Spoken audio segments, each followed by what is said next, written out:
اس لیے اللہ تعالیٰ نے ہر ایک کی جنت میں جو ہے نا ہر شخص کی خواہش کے مطابق جنت میں نعمتیں رکھی ہیں. تو اس لیے مردوں کو اللہ نے، مرد جو چاہتے ہیں ہماری زیادہ بیویاں ہوں، وہ منہ سے بے شک نہ بولتے ہوں شرم کی وجہ سے، یا ان کو خطرہ ہو کہ ایسا نہ ہو بیگم کو زوردار کرنٹ لگ جائے، یہ سنتے ہی شوق میں چلی جائے. وہ ایک الگ بات ہے، گھر کا ماحول خراب نہیں کرنا چاہتے تو، لیکن شوق تو ہوتا ہے. آدمی ہے وہ تو شوق ہوگا اس کو لازمی، اس کی فزیکل ریکوائرمنٹ بھی ہے یہ، تو عورت کو نہیں ہوتا یہ. تو اس لیے یہ شوق ہی مردوں کا ہے. اس لیے اللہ نے مردوں کے لیے یہ رکھا ہے کہ زیادہ بیویاں ہوں گی تمہاری، جنت دنیا والی بھی ہوگی، اس کے علاوہ بھی ہو رہے ہوں گی. اور عورت کو یہ شوق ہی نہیں ہے، بلکہ عورت کی توہین ہے اس میں، کیونکہ شوہر جو ہے بہرحال سربراہ ہوتا ہے. سربراہ ایک ہی ہوتا ہے، ماتحت جتنے مرضی ہوں. ایسا اگر ہم یوں کہہ دیں کہ کئی بیویوں کا ایک شوہر، تو اس میں کوئی عورت کی توہین نہیں ہے، کیونکہ سربراہ ہے نا، ایک ہے. اگر ہم یوں کہہ دیں کہ ایک عورت کے کئی شوہر، اس کا مطلب یہ ہوا کہ ماتحت کے کئی سربراہ. تو سربراہ ایک سے زیادہ ہونا آپ کی ذلت ہے. اس میں 6 باس ہیں آپ کے، تو پاگل ہو جاؤ گے بھائی تم تو، اگر تمہارے باس ایک ہی ہوتا ہے، سربراہ ایک ہی ہوتا ہے. اسی میں عزت ہے. تو عورت کی عزت اس میں ہے کہ اس کا ایک شوہر ہو، ایک سے زیادہ نہ ہو. اس لیے جنت میں اللہ نے عورت کے لیے ایک شوہر رکھا ہے. اور مرد کی عزت اس میں ہے کہ اس کی بیویاں زیادہ ہوں. اس لیے اللہ نے جنت میں مرد کے لیے زیادہ بیویاں رکھی ہیں. تو یہ تو یورپ نے اور مغربی دنیا نے مرد اور عورت کو ایک سیم قرار دے دیا، ورنہ حقیقت یہ ہے کہ مرد اور عورت دونوں الگ الگ جنس ہیں، ان کی نفسیات الگ ہیں، ان کے ذمہ کام الگ الگ ہیں. خواتین کے ہاں ولادت ہوتی ہے، حیض و نفاس کے مسائل ہوتے ہیں، مردوں کے ہاں یہ نہیں ہوتے. مردوں کے مسائل الگ ہیں، ان کے ہاں کہ محنت مشقت والے کام کرنے، انہوں نے میدان جنگ میں لڑنا ہے. 20 قسم کے دونوں کی الگ الگ ایکٹیویٹیز ہیں. تو اس لیے دونوں کے ایک دوسرے پہ قیاس نہیں کیا جا سکتا. باقی خواتین کو جنت میں بہت نعمتیں ملیں گی جو خواتین کے حساب سے ہوں گی. ہر عورت چاہتی ہے، سب سے زیادہ خواہش ہے مجھ میں حسن و جمال بہت زیادہ ہو. تو اللہ نے جنت کی عورت کو بہت زیادہ حسن و جمال دیا ہوگا. پھر کھانا پینا اور خریداری، جنت میں باقاعدہ بازار لگیں گے. تو یہ ساری نعمتیں اللہ تعالیٰ نے خواتین کے لیے بھی رکھی ہیں. تو اس لیے کوشش اس کی کرنی چاہیے جنت میں چلے جائیں، ہم کسی طریقے سے چلے جائیں تاکہ ہر خواہش ہماری وہاں جا کے پوری ہو. ہاں کسی کو یہ خیال ہو کہ اگر کسی کو خواہش ہی ایسی پیدا ہو رہی ہے، وہی ایک صاحب مجھے کہنے لگے اگر جنت میں کسی کا چرس پینے کا دل چاہ رہا ہے، میں نے کہا چرسیوں کے لیے جہنم ہے بھائی، چرسیوں کے لیے جنت اللہ نے کب کہا کہ ہے؟ تو جنت میں تو پاکیزہ لوگ جائیں گے نا، تو پاکیزہ ہی صفات ہوں گی ان کو پاکیزہ چیزیں ہی پسند ہوں گی. مجھے اپنے کاروبار میں بہت پریشانیاں ہیں، ایسا لگتا ہے کسی نے کچھ جادو کر دیا ہے. جس کو بھی کوئی پریشانی ہو اس کو اس زمانے میں ایسا لگتا ہے کہ کسی نے کچھ کر دیا ہے. اللہ تعالیٰ تو کہتے ہیں ما یفتح اللہ للناس من رحمت فلا ممسک لها ما یفتح اللہ للناس من رحمت فلا ممسک لها وما یمسک فلا مرسل له من بعدہ. اللہ کسی کو کوئی نعمت دیں تو کسی کا کوئی دنیا کی طاقت روک نہیں سکتی، اور نعمت نہ دیں تو کوئی اس نعمت کو دلوا نہیں سکتا. یہ تو اللہ کا قرآن میں حکم ہے. تو اب یہ ان چیزوں میں پڑے رہنا بندش ہے. بھائی محنت کرو، کاروبار تلاش کرو. کاروبار میں پیسہ نہیں مل رہا تو ملازمت کرو. سب کو تھوڑی کاروبار میں پیسہ ملے گا. تو کاروبار کو ترجیح دی ہے شریعت نے، لیکن ہر ایک تھوڑی کرے گا. کاروبار بھی لوگوں کا جب ہی چلتا ہے جب ان کو ملازم تو ملے. تو کچھ کو اللہ کاروبار کروائے گا، کچھ کو ملازمت سے روزی دے گا. تو جس طرح بھی ممکن ہو محنت کریں، دعائیں کریں. میں بھی دل سے دعا کرتا ہوں اللہ تعالیٰ آپ کو کشادہ رزق حلال نصیب فرمائے. باقی ان چکروں میں نہیں پڑیں، اور عامل کے پاس چلے گئے وہ تو اور الو بنا دے گا. گھر سے مسجد دور ہے اور میں ایک فیکٹری میں کام کرتا ہوں، تو کیا میں سنت چھوڑ کر فرض نماز پڑھ سکتا ہوں؟ سنت موقدہ نہیں چھوڑ سکتے بھائی. کبھی کبھار چھوڑی جا سکتی ہے، لیکن معمول بنا لینا اس کا یہ ٹھیک نہیں ہے. مختصر پڑھ لیا کریں، لیکن سنت موقدہ بھی پڑھنا ضروری ہے. تو کتنا ٹائم لگتا ہے؟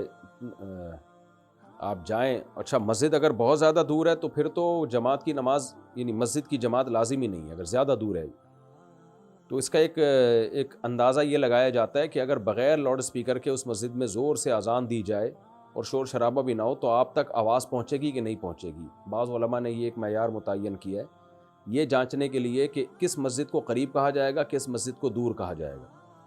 تو اگر خاموشی کا وقت اور اس مسجد میں فرض کر لیں بغیر اسپیکر کے اذان دی جا رہی ہے چھت پہ چڑھ کے زور سے، تو آپ تک آواز پہنچ رہی ہے، تو پھر آپ اسی مسجد کی حدود میں آتے ہیں. اور اس کی تائید حدیث سے بھی ہوتی ہے کہ آپ نے صحابی سے فرمایا تسمع النداء، تم اذان کی آواز سنتے؟ انہوں نے فرمایا ہاں. فرمایا پھر مسجد میں ہی آنا پڑے گا، حالانکہ وہ نابینا صحابی تھے. تو اس سے پتہ چلتا ہے بھائی کہ جس تک اذان کی آواز پہنچ رہی ہے تو وہ، اور اذان کی نیچرل طریقے سے، یعنی بغیر لاؤڈ سپیکر کے، کیونکہ لاؤڈ سپیکر کے ذریعے تو پھر کہاں کہاں پہنچائی جا سکتی ہے. تو اگر ہے تو پھر آپ کو مسجد جانا پڑے گا، اور اگر وہ نہیں آواز پہنچ رہی تو پھر مسجد کی جماعت معاف ہے.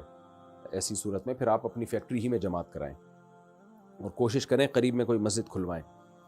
غسل کے بعد عورت کا سطر کھل جانے سے وضو باقی رہتا ہے یا ٹوٹ جاتا ہے؟ سطر کھلنے سے وضو نہیں ٹوٹتا. کیا موبائل میں قرآن پڑھنے کے لیے وضو ہونا ضروری ہے یا نہیں؟ نہیں، ضروری نہیں. مفتی صاحب، میں نے آپ کی بہت سی ویڈیوز دیکھی ہیں جس میں آپ نے اللہ کو اللہ میاں کہا ہے، تو کیا ایسا کہہ سکتے ہیں؟ ضرور کہہ سکتے ہیں. میاں کی نسبت چاہے کوئی بھی معنی ہو، جب اللہ کی طرف نسبت کی جاتی ہے تو تعظیم مراد ہوتی ہے. اس سے لغت بہت زیادہ باریکیوں کو نہیں دیکھتی، زبان جو ہے زبان دیکھتی ہے لوگ اس کا کیا مطلب لے رہے ہیں اس موقع پہ. اکثر میں مثال دیتا ہوں، ہم کہتے ہیں فلاں آدمی اتنی صلواتیں سنا کے چلا گیا، حالانکہ صلوات کا لفظ تو درود کے معنی میں استعمال ہوتا ہے. نماز کی جمع بھی صلوات آتی ہے، دعاؤں کو بھی کہا جاتا ہے، لیکن ہم گالیوں میں بھی استعمال کر رہے ہوتے ہیں. ابے آیا صلواتیں سنا کے چلا گیا. تو چونکہ جس موقع پہ ہم یہ لفظ استعمال کرتے ہیں اس موقع پہ اس کا مطلب دعا نہیں ہوتا. تو لغت جو ہے نا، کوئی بھی زبان، اس میں بڑا تسامح ہوتا ہے. لغت کے اپنے کوئی قاعدے نہیں ہوتے. لغت یہ دیکھتی ہے لوگ کس چیز کو کس معنی میں استعمال کر رہے ہیں، تو پھر اہل لغت اسی کو قاعدہ بنا کے بتا دیتے ہیں، اسی کو گرامر بنا کے پیش کر دیتے ہیں. تو اس لیے اللہ کو اللہ میاں کہنے میں کوئی حرج نہیں ہے. بعض لوگوں نے بلا وجہ بول نکالا ہوا ہے. عنایت رنگریز جے پور انڈیا سے، میرے گاہک مجھے نمشکار اور جے شری رام بولتے ہیں. میں 90% تو جواب نہیں دیتا، لیکن کبھی کبھار منہ سے نکل جاتا ہے. اس بارے میں رہنمائی فرمائیں. وہ غیر مسلم ہیں، وہ جو بول رہے ہیں ان پر گورنمنٹ نے بھی کوئی پابندی نہیں لگائی، تو بولنے دیں. آپ رپلائی میں جو ہے ہاتھ ہلا دیا کریں، اس نیت سے ہاتھ ہلا دیا کریں کہ وہ آپ کو گویا رسپیکٹ دے رہے ہیں، تو آپ اس رسپیکٹ کا جواب دے رہے ہیں. باقی آپ جواب میں جے شری رام اور وغیرہ وغیرہ نہ بولا کریں آپ، کیونکہ ان کے مذہبی الفاظ ہیں یہ. تو بس آپ یوں کر دیں، ایسے رپلائی کریں، کیونکہ رپلائی نہیں کریں گے تو یہ بد اخلاقی ہے.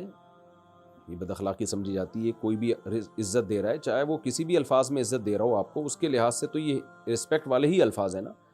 تو بس آپ رپلائی میں ایسے اشارہ کر دیا کریں کہ یعنی گویا کہ آپ نے ایک سن لیا ہے اور اچھا رپلائی کر دیا ہے آپ نے. انگلش میں بول دیا کریں how are you, fine, nice to meet you. Javed Khan India سے، مسلمان غیر مسلم کے جنازے میں جا سکتا ہے اور میت کو کندھا دے سکتا ہے؟ جی جا سکتا ہے، لیکن ان کی مذہبی رسومات میں شرکت نہیں کر سکتا، اور ان کے لیے دعا نہیں کر سکتا. تسلی کے الفاظ کہہ سکتا ہے ان کے لواحقین کو کہ ہمیں بہت غم ہوا، اللہ تعالیٰ آپ کو اس پہ صبر عطا فرمائے. بس اتنے الفاظ کہے جا سکتے ہیں، لیکن میت کے لیے دعا نہیں کی جا سکتی.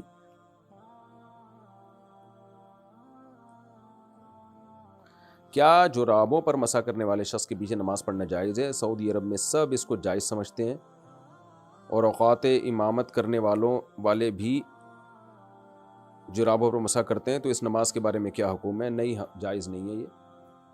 یہ جو دلیل دی جاتی ہے کہ ضرورت کی وجہ سے شریعت نے موزوں پہ مسح کا حکم دیا ہے، تو تاکہ موزے اتارنا نہ پڑے، تو اس لیے یہاں تو ضرورت ہے. اگر ہم موزے اتاریں گے تو ظاہر ہے حرج ہوگا. اس کا جواب یہ ہے کہ ضرورت وہ ضرورت ہوتی ہے جس کو شریعت نے ضرورت مانا ہو. وہ موزے جن کو پہن کے بھی آپ پورے پاؤں دھو سکتے ہیں، تو ان کو تو اتارے بغیر بھی پاؤں دھوئے جا سکتے ہیں، تو پھر وہاں ضرورت کہاں سے ہو گئی؟ یعنی یہ جو عام ساکس ہوتے ہیں، ان کو تو آپ پورا نلکے کے نیچے رکھو، پورے پاؤں بھیگ جائیں گے آپ کے. یہ آپ کہہ سکتے ہو پھر وہ پریشانی ہوگی، وہ موزے گیلے ہو جائیں گے. تو موزوں کا گیلا ہونا شرعی لحاظ سے کوئی حرج والی بات نہیں ہے. وہ حرج معتبر ہوگا جس کو شریعت حرج مانتی ہے.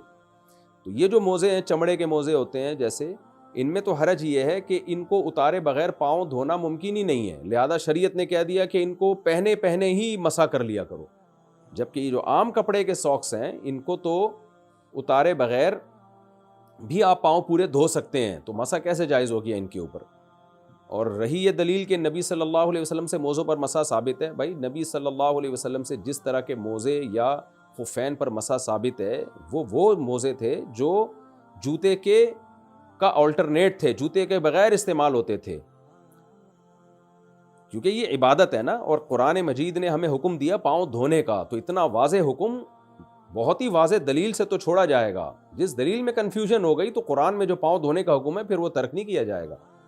ورنہ تو بعض لوگوں نے یہاں تک بھی کہہ دیا پاؤں پہ ٹیشو باندھ کے بھی آپ مسح کر سکتے ہیں. ان کو کیا, آپ کس دلیل سے آپ رد کریں گے؟ ان کو پاؤں کا صرف ڈھکا ہونا کافی نہیں ہے, وہ موزے پاؤں میں پہنے ہوئے ہوں جو جوتوں کا آلٹرنیٹ ہوتے ہیں. اس لیے فقہا نے, چاروں ائمہ نے کچھ نہ کچھ شرطیں لگائی ہیں اس پہ اپنے اپنے اجتہاد کے حساب سے, کیونکہ چاروں نے اس چیز کو ملحوظ رکھا ہے کہ بھئی جوتوں کا آلٹرنیٹ کون کون سے موزے ہو سکتے ہیں. پھر کسی نے شرط لگائی کہ نیچے بھی چمڑا اوپر بھی چمڑا, کسی نے کہا نہیں صرف اوپر چمڑا ہونا کافی, وغیرہ وغیرہ. میں ان شرطوں کی تفصیل میں نہیں جاؤں گا, لیکن یہ جو موزے ہیں جو عام موزے آ رہے ہیں تو نبی کے دور میں تھے ہی نہیں بھائی. تو نہ یہ وہ والے موزے ہیں نہ ان جیسے موزے ہیں. ضروری نہیں کہ وہ موزے پہنے جو نبی کے دور میں تھے, بلکہ ان جیسے بھی پہنیں گے تو بھی مسح جائز ہوگا, لیکن یہ نہ وہ ہیں نہ ان جیسے ہیں, تو انہیں پہن کے تو کوئی بھی پیدل نہیں چلتا. تو اس لیے کوئی بھی کپڑا پاؤں میں چڑھا لو ہلکا پھلکا سا, یا ٹیشو پیپر باندھ لو, کاغذ باندھ لو, اس سے تھوڑی مسح جائز ہو جائے گا اس کے اوپر. اس لیے ہماری رائے میں ٹھیک نہیں ہے. آپ ان کے اگر یقین ہو کہ امام نے ان موزوں پہ مسح کیا ہے تو اس کے پیچھے نماز جائز نہیں ہے. باقی فتنہ فساد نہ کریں, جھگڑا وگڑا نہ کریں, آپ اپنی نماز پڑھ لیں. اور اگر آپ نے خود نہیں دیکھا تو پھر اس کے پیچھے نماز پڑھ لیں. امام آ کے کھڑا ہوا موزے پہنے ہوئے ہیں, تو آپ کو کیا پتہ کہ اس نے عام موزوں پہ مسح کیا, ہو سکتا ہے نہ کیا ہو مسح, آپ پیچھے نماز پڑھ لیں اس کی. ہاں, جب پتہ ہے کہ انہوں نے عام موزوں پہ مسح کی ہے پھر نماز نہ پڑھیں. یہاں بعض لوگ ایک سوال کرتے ہیں کہ اس سے تو امت میں اختلاف پیدا ہوگا. بھائی اختلاف پیدا ہو رہا ہے امام کے عمل کی وجہ سے. اگر امام صاحب کی رائے یہ ہے کہ ان موزوں میں مسح جائز ہے تو اپنے جب انفرادی نماز پڑھیں تو پڑھ لیں. جب آپ امامت کریں تو آپ کو جمہور کی رائے کا احترام کرنا چاہیے. جمہور علماء فقہا وہ تو اسی کے قائل ہیں کہ بھائی ان پہ مسح جائز نہیں ہے, تو آپ کو چاہیے مقتدیوں کی آپ رعایت کریں کہ میرے اس طرز عمل سے بہت سارے لوگ نماز سے کٹ سکتے ہیں, یا نہیں بھی کٹیں گے تو ان کو وہم اور کنفیوژن تو ہوگی نا کہ پتہ نہیں ہماری نماز قبول ہو بھی رہی ہے کہ نہیں ہو رہی.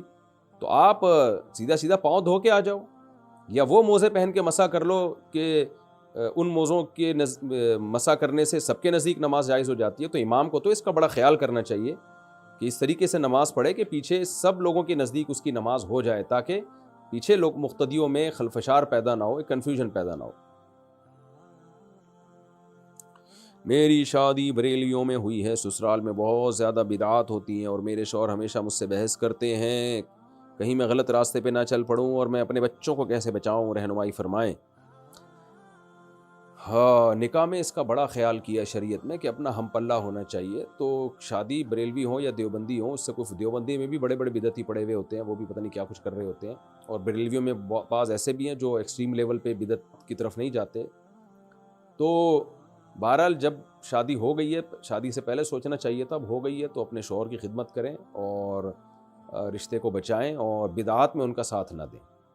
جہاں بہت شدید فتنے کا اندیشہ ہو, خدا نخواستہ مار دھاڑ کا, طلاق کا خطرہ ہو, تو پھر مجبوری ہے محبت سے بچوں کو سمجھاتی رہیں, یہی ہو سکتا ہے.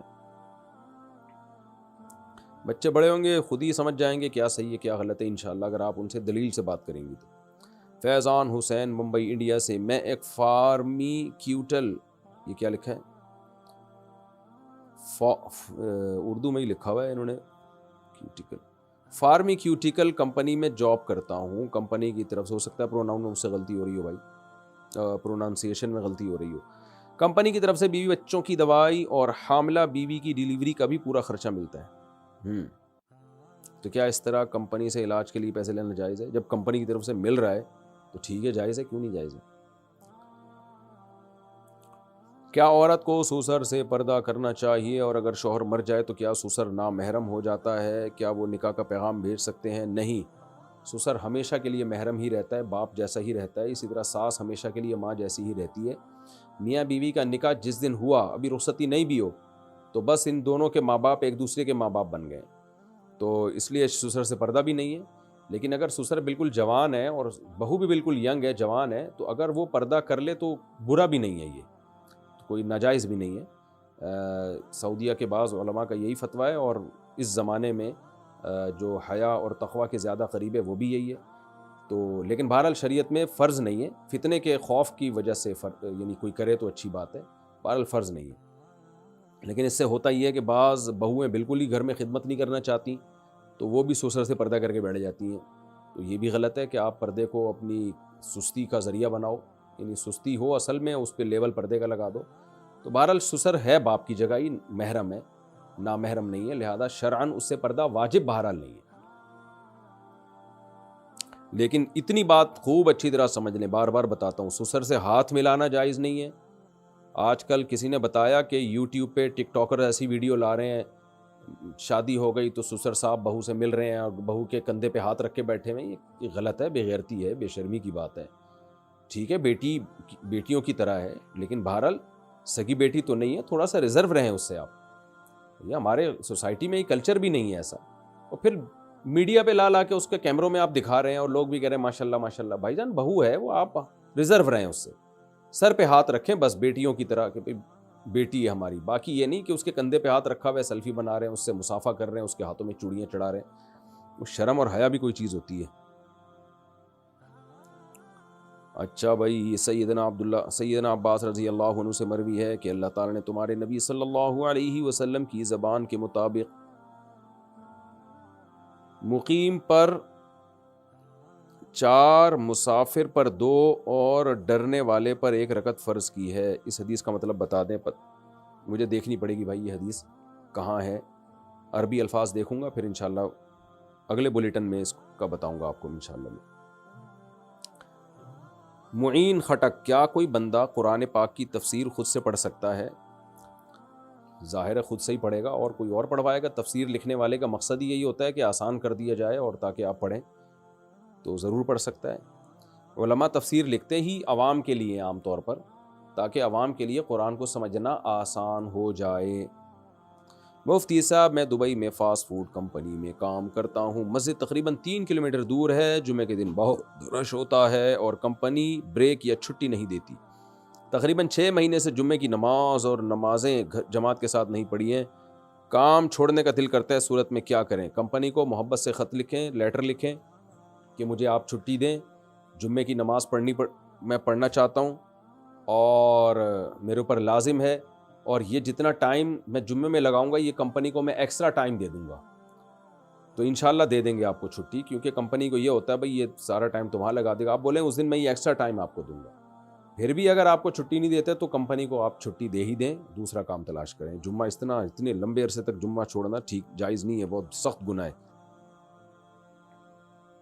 بچوں کا ٹی وی کمرشل ایڈ میں کام کرنا کیسا ہے؟ اگر ایڈ جائز چیز کا ہے تو اس میں کام بھی جائز ہے, لیکن چھوٹے بچوں کو جب میڈیا پہ بہت زیادہ آتے ہیں نا, تھوڑا بہت تو ٹھیک ہے, بہت زیادہ آتے ہیں تو بچوں میں بگڑنے کا خطرہ ہوتا ہے. بچے وقت سے پہلے اپنے آپ کو بڑا سمجھنا شروع کر دیتے ہیں, اور پھر ان کی جو گروتھ ہے نا مینٹل, وہ متاثر ہوتی ہے. بچے میں بہت زیادہ کانفیڈنس پیدا کرنا بھی ٹھیک نہیں ہے, تو وہ پھر بگڑنے کا چانس اس کا ہوتا ہے. بچہ تھوڑا سا بچہ ہی رہے تو کبھی کبھار تو ٹھیک ہے, لیکن زیادہ بچوں کو اس طرح میڈیا پہ لانا اور ان کو جو ہے وہ شو بازی ان میں آ جاتی ہے, پھر تو ان کے اخلاق بگڑنے کا خطرہ ہوتا ہے. ایک ولاگر تھے گلگت کے یا پتہ نہیں کہیں ادھر ہی چترال وغیرہ کے, ان کا بچہ بہت ویڈیوز آ رہی تھی, وہ لاکھوں روپے کما رہے تھے اس سے, لیکن انہوں نے اپنے بچے کو ہٹا دیا وہاں سے کہ بھائی یہ خراب ہو جائے گا, کیونکہ لوگ کمنٹس بھی بچے کے لیے بہت کر رہے ہیں اور بہت زیادہ. تھوڑا بہت تو چلتا ہے, وہ تو کوئی اتنا مسئلہ نہیں ہے, لیکن بچے ہی کا چینل بن گیا, بچہ ہی ولاگ بنا کے ڈال رہا ہے, چھوٹا بچہ, تو ان کے ابا نے وہ بالکل ختم کرا دیا. تو میں نے کہا بڑا خاندانی ابا ہے, پیسوں کو قربان کر دیا بچے کی تربیت پہ. ایسے ہی ابا ہونے چاہیے. آج کل لوگ کیا کر رہے ہیں, بچوں کی تربیت ایک طرف اور خوبصورت بیویاں لا کے اپنے چینل کو پروموٹ کر رہے ہوتے ہیں, اور ان کے جو ہے وہ ادھورے لباس ہوتے ہیں. اور پیسہ اور غیرت میں جب ٹکراؤ ہوگا بھائی, تو غیرت کو ترجیح دو, پیسے کو دوسرے نمبر پہ رکھو. رضی انصاری انڈیا سے, میں نماز پڑھتا ہوں لیکن میری والدہ نماز نہیں پڑھتی, میں ان کو نماز کے لیے کس طرح کہوں؟ اور اپنی بہو سے بہت نفرت کرتی ہیں, برائے مہربانی کوئی دعا یا حل بتا دیں جس سے دونوں میں محبت پیدا ہو جائے. دعا بھی کرتا ہوں, میں بھی دعا کرتا ہوں, آپ بھی اللہ سے دعا کر لیں, اللہ دونوں میں محبت پیدا کر دے. باقی بہو اگر بے ادبی کر رہی ہے نا ساس کی, تو بڑوں کی جب بے ادبی کی جاتی ہے تو پھر بڑے کے دل میں بالکل 2 ٹکے کی عزت نہیں ہوتی.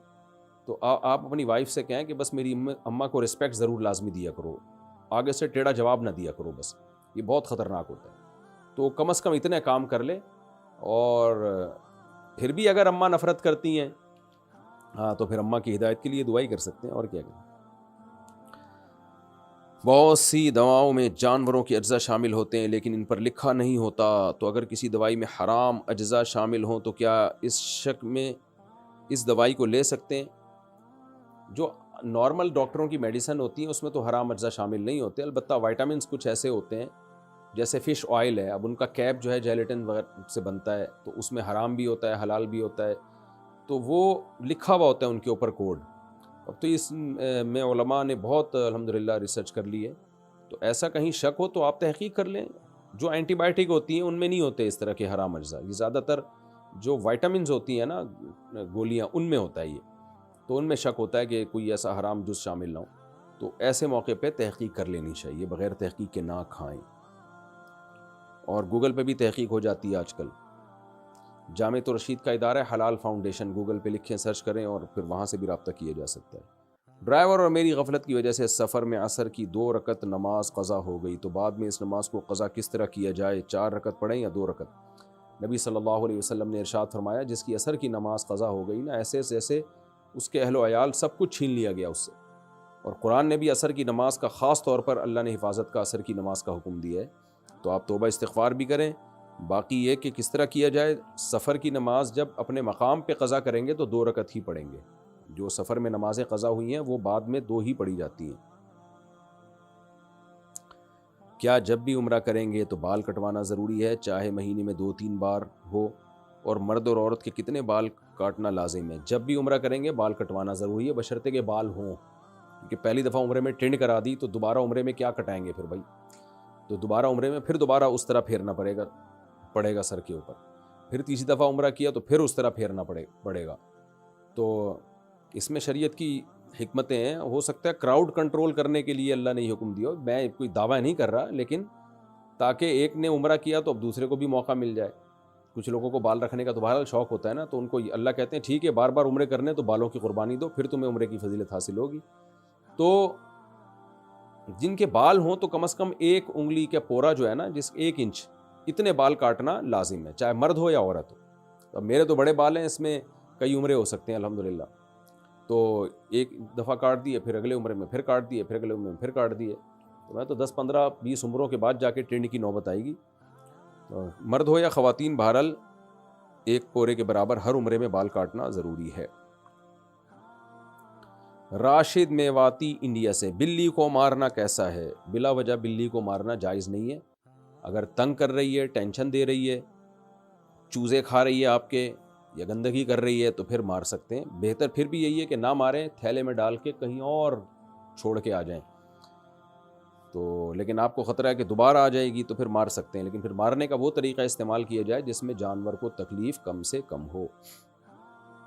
اگر کوئی بابا یہ بتا دے کہ چوری ہوئی چیز کس نے لی ہے تو کیا اس کے پاس جانا جائز ہے؟ جائز نہیں ہے، کیونکہ یہ خود ہی چور ہے، ورنہ یہ بتانا ممکن نہیں ہے کہ کس نے چوری کی ہے۔ اگر یہ بتانا ممکن ہوتا تو سارے بابے بیٹھ کے سپریم کورٹ میں بتا رہے ہوتے فلاں چور ہے فلاں چور نہیں ہے، تو اس لیے یہ خود کسی سے چوری کروا دیتے ہیں، پھر عملیات کر کے نکالتے ہیں فلاں نے چوری کی ہے، وہ خود انوالو ہوتے ہیں اس میں، تاکہ لوگوں کا ان پہ اعتقاد مضبوط ہو جائے۔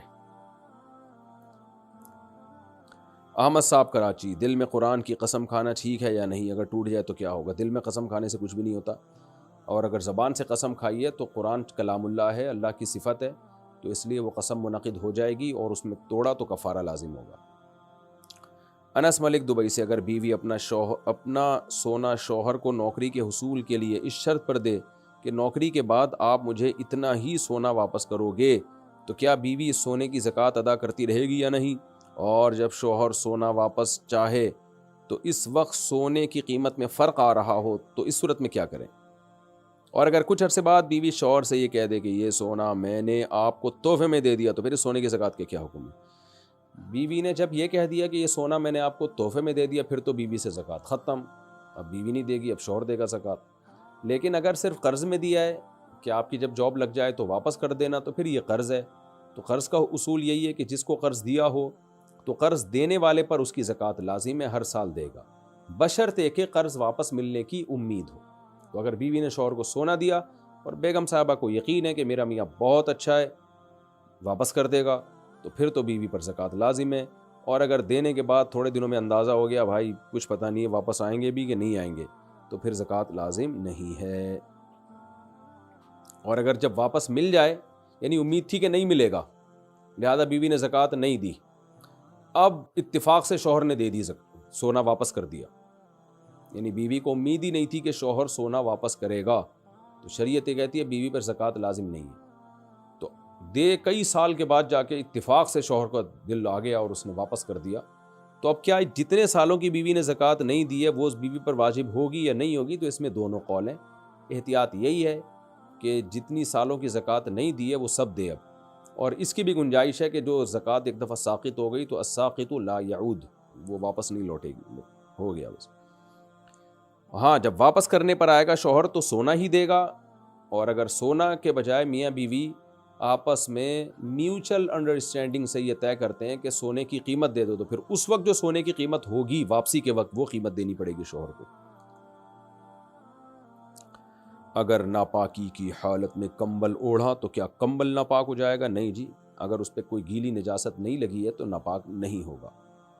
محمد عابد، نماز کی ہر رکعت میں سورہ اخلاص پڑھنا ٹھیک ہے، لیکن نبی کی جو عام سنت تھی وہ یہی تھی کہ بدل بدل کے سورتیں پڑھنا، اس لیے ہر رکعت میں بدل بدل کے سورتیں پڑھنی چاہیے. مدی کو کپڑوں سے پاک کرنے کا طریقہ بتا دیں. ہلکا سا دھو لینا بھی کافی ہے. مدی کو تھوڑا سا بس پانی کے نیچے رکھ کے ہلکا سا رگڑ دیں اور نچوڑ دیں تو مزی پاک ہو جاتی ہے. مزی کو بہت زیادہ گہرے طریقے سے دھونا لازم نہیں ہے، حدیث سے یہی بات ثابت ہے. اگر خفین نیچے سے پھٹ جائیں تو کیا اس پر مسح ہو جائے گا؟ اور پھٹے ہوئے ہونے کی مقدار کتنی ہے؟ 3 انگلیوں کے برابر. پاؤں کی 3 انگلیاں، 3 انگلیوں کے برابر اگر خفین کہیں سے پھٹ جائیں تو پھر اس پہ مسح جائز نہیں ہے. زین العابدین کہتے ہیں میں ایزی پیسہ اور جیز کیش کی رقم اکاؤنٹ میں جمع کروانے پر اضافی پیسے لیتا ہوں، یعنی کمپنی والے مجھے کمیشن دیتے ہیں، کیا یہ میرے لیے جائز ہے؟ اس کے علاوہ بجلی، گیس اور ٹیلی فون کے بلز میں مجھے کمیشن ملتا ہے. مثلا بل 102 روپے ہے تو کیا میں 110 لے سکتا ہوں؟ وضاحت فرما دیں. دیکھیں، اگر آپ کسی شخص کا قرضہ ادا کریں اور پھر اس سے اضافی پیسے لیں بعد میں کہ ابھی میں دے رہا ہوں 1 مہینے بعد تم نے مجھے بڑھا کے دینے ہیں، یہ تو خالص سود ہے. لیکن جہاں تک میری معلومات ہے جائز کیش میں ایسا نہیں ہوتا یہ ہے کہ میں آپ کے پاس، یعنی کسٹمر کے پاس یہ سروس ہی نہیں ہے بل جمع کرانے کی، تو آپ کہتے ہیں ٹھیک ہے میں کرا دیتا ہوں اور اس میں اپنا کمیشن لیتا ہوں کیونکہ میں نے تمہارا جو کام تھا مشکل تھا وہ میں نے تمہارے لیے آسان کر دیا، تو یہ کمیشن جائز ہے، اس میں کوئی حرج نہیں. اور آپ نے جو کہا کہ کمپنی والے مجھے کمیشن دیتے ہیں، تو ہاں جیسے بجلی، گیس اور ٹیلی فون کے بلز پہ مجھے کمیشن ملتا ہے تو کمپنی والے بھی جو آپ کو کمیشن دیتے ہیں وہ بھی جائز ہے، اس کا بھی سود سے کوئی لینا دینا نہیں ہے. اس لیے کہ قرض کمپنی پہ تھوڑی ہے، قرض تو پبلک پہ ہے نا، جو پبلک نے مختلف کمپنیوں کو پیمنٹ کرنی ہے، تو کمپنی والے آپ کو سہولت دے دیتے ہیں کہ آپ یہ پے کر دیں تو ہم اس کا آپ کو کمیشن دیتے ہیں، تو جائز ہے، اس میں کوئی حرج نہیں ہے.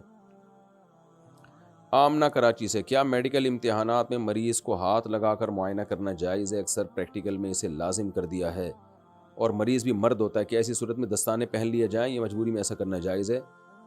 ہاتھ نہیں لگا سکتے کسی بھی غیر مرد کو، اور ویسے بھی اسلامی کنٹری ہے، اس میں اس کا خیال کرنا چاہیے کہ خواتین جوان لڑکیوں کو آپ کیوں مردوں کے تجربے کروا رہی ہیں؟ آپ جو مریض خواتین ہوتی ہیں ان سے بھی تو ان پہ بھی تو پریکٹس کی جا سکتی ہے. لیکن ظاہر ہے غیرت ویرت ختم، بالکل ہر چیز میں ہم یورپ کو فالو کر رہے ہیں اور انگریزوں کو فالو کر رہے ہیں، بس ان کی ترقی دیکھی بھی ہم نے، ان کا جو بے حیائی والا ماحول ہو گیا اور ترقی کے نام پہ جو ترقی کی میں مست ہو کے جو انہوں نے اپنا خاندانی نظام تباہ و برباد کر دیا اور فیملی سسٹم کی ایسی کی تیسی کر دی، بے حیائی پھیلا دی انہوں نے، وہ ہماری نظروں سے اوجھل ہے.